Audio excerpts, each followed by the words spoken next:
Tapi bagaimana cara ketika posisi kita ada di bawah, keberadaan kita masih di atas?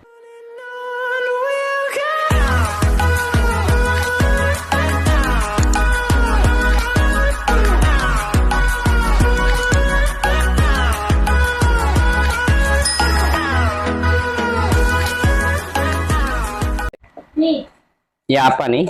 ada pertanyaan nih dari followers. Ada pertanyaan. Yoh, terima kasih sudah menjadi follower. Ya, apa pertanyaannya ini? Dia sudah mencoba banyak usaha tapi selalu gagal. Kira-kira apa ya? Mencoba banyak usaha tapi selalu gagal. Oke, terima kasih.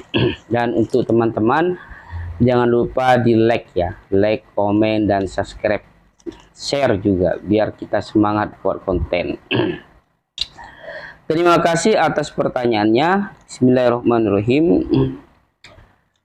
Mencoba usaha selalu gagal. Kalau menurut saya, kegagalan dalam usaha itu setidaknya ada 3 faktor. Yang pertama, terlalu bergebu-gebu. Ini yang bikin kita gagal. Yang pertama, terlalu bergebu-gebu sehingga membayangkan hal-hal besar di luar kapasitas kita. Seperti kita jual misalkan alat rumah tangga, seperti saya sudah membayangkan punya omset banyak, punya gudang, punya mobil, punya ini. Ketika tidak sesuai dengan kenyataan, ya biasanya kita putus asa. Kita bayangkan orderan rame, ternyata sepi. Lah, kalau terlalu bergebu-gebu begitu, jadinya putus asa, terus gagal karena tidak berkelanjutan. Jual pentol misalkan, sudah menggambarkan punya banyak cabang, punya karyawan, baru jualan. Akhirnya ketika tidak tercapai, ya putus asa. Yang kedua, faktor kedua, tidak sehatnya keluar masuk uang. Antara pengeluaran sama pemasukan, lebih tinggi pengeluaran. Hal ini banyak dialami oleh orang-orang yang menjadi faktor kegagalan dalam berwirausaha.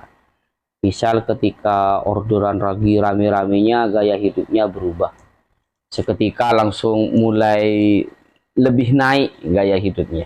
Sudah mulai beli ini itu, ada peningkatan pokoknya. Dan karena roda kehidupan berwirausaha tidak selalu di atas, pasti ada bawahnya. Ketika ada di bawah, biasanya sudah mulai goyah.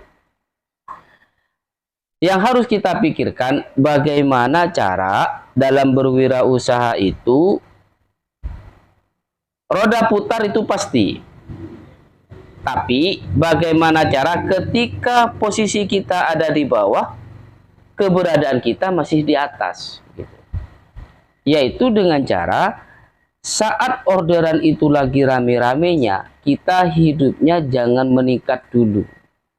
Kita hidupnya harus sederhana, jangan ditingkatkan terlebih dulu, sehingga nanti saat ada di bawah, roda sudah putar, posisi kita di bawah, tapi keberadaan kita masih stabil. Yang ketiga, faktor yang ketiga, kita lupa dengan pengembangan diri.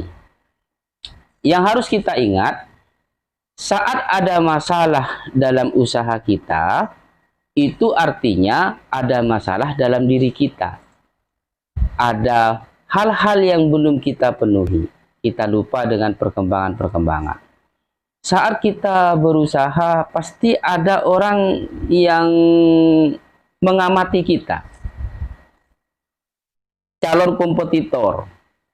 Pasti ada orang yang memperhatikan kita begini. Ada yang memperhitungkan usaha kita. Dan orang itu akan datang langsung lebih baik dari kita. Sehingga kalau sebelumnya kita tidak berupaya untuk berkembang dan terus berkembang, maka boleh jadi saat ada kompetitor baru, seketika kita langsung jatuh. Demikian saran kita, ya saran saya maksudnya, ada 3 saran itu, insya Allah kalau kita perhatikan setidaknya kita bisa bertahan lebih lama. Terima kasih yang sebesar-besarnya. Assalamualaikum warahmatullahi wabarakatuh.